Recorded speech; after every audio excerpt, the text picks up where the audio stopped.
Alcantara has prepared sinumpaang salaysay. Tinatanggap ko po na ako po ay hindi nakasagot sa maraming tanong mga nakakaraang huling araw. Nangangamba po kasi ako sa seguridad ng pamilya ko. Subalit itong mga nakangaraw, ako po ay nakapag-isip-isip na tumulong na lamang po sa investigasyon na to para po sa bayan. At ako po ay humingi ng tawad sa mga tao na to, pero kailangan ko po sabihin yung katotohanan. Sa akin pong boss, Undersecretary Roberto Bernardo po, si Yusek Bernardo ang tumulong sa akin para may talaga ako bilang district engineer sa Bulacan First DO noong 2019. Sa taong 2022, ang kabuuan ng mga proyektong nailuba ni Yusek Bernardo sa aking DO ay nagkakalaga ng 350 million. Noong 2023, 710 million. 2024, 3.3 billion.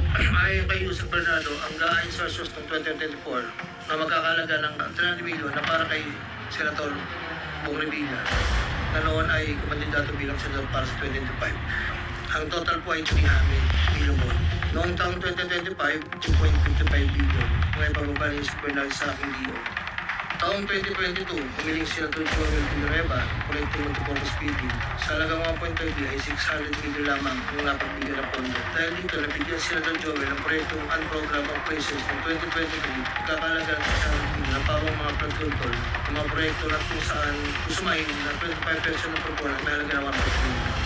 Kaya Senator Jimmy Longpos, pagkakatanda ko, nasa 2024 budget hearing kami sa Senado. Tinanong ako rin siya na kung meron pa akong gusto nilagyan, meron pang available na 55 PSD. Ito po ay 7 project, meron pang 360 million, isang 45, isang 50, dalawang 40 million, na may kabuang sinabi 50. Pangapat po, taong 2021,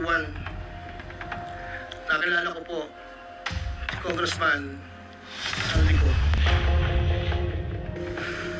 Sa pagitan ng 4 na taon, mula 2022 hanggang 2025, may kumulang 426 na proyekto. Ang kabuang halaga ay 25 billion, 24 million pesos. Sa taong 2022, 519 million. 2023, 5 billion 790. Sa 2023, 12 billion. Sa 2024, nakakalaga po ng total ng 14 billion 190. Noong pong 2025 ay 7 billion 385 na lang po sa net. Wala na po